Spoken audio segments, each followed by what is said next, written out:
Yes, I want to speak to you on three dynamic natures of Nigerians and how issues affect every one of us.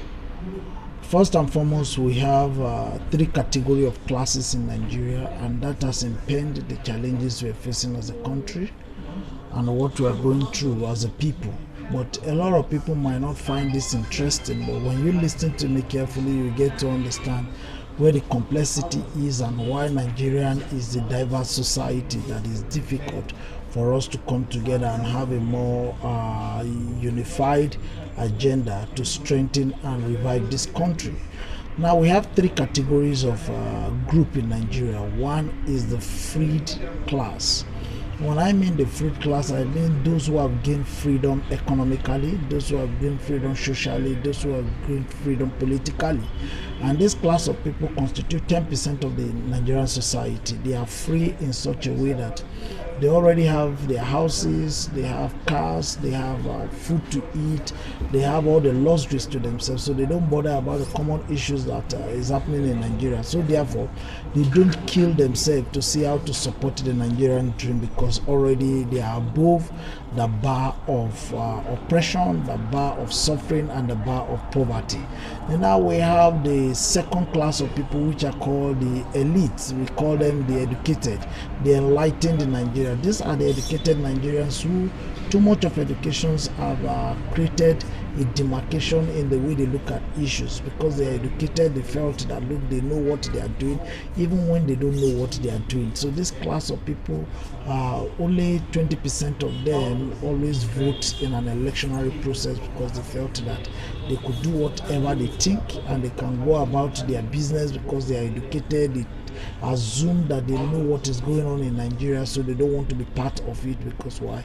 Education, as they have seen it as a security, and they see that since they are educated, they can go about their way, they can fend for themselves, they can strive and succeed one way or the other. So this class of people, they don't really vote, they don't really come out for election because they know too much, they assume to have known too much. So because of that, they don't support the Nigerian dream. Then we have the third class of people who are called the enslaved.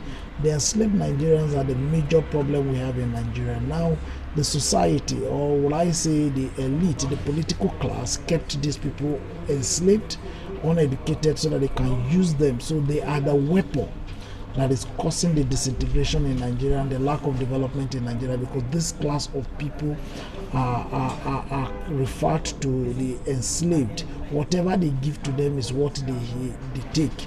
Now, this kind of people, they keep them poor over the time, so that each time they come to give them bread, these people always dance to the tunes of what the pipers. You understand? He who blows the float dictates the tune of how they do. So when these guys drum for political mobilization, they go to this enslaved society, and majority of these people constitute about 70% of our society, and they live in abject poverty. They live in the low rank areas, they live in the poverty stricken areas. So therefore, anytime these men is coming into election, they always know that this class of people can be manipulated anytime, because they don't have a conscience of their own. A slave has no say on his own.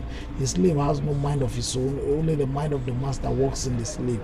So therefore, they decided to corner these people, and that is why today they kill education purposely in Nigeria, just to make sure that they have more class of people who are educated to move into the class of these ones who are poor and those ones who are enslaved. And now in this class of the enslaved categories, we still have people who are educated slaves, because why? They don't have a mind of their own. People still toast them here and there.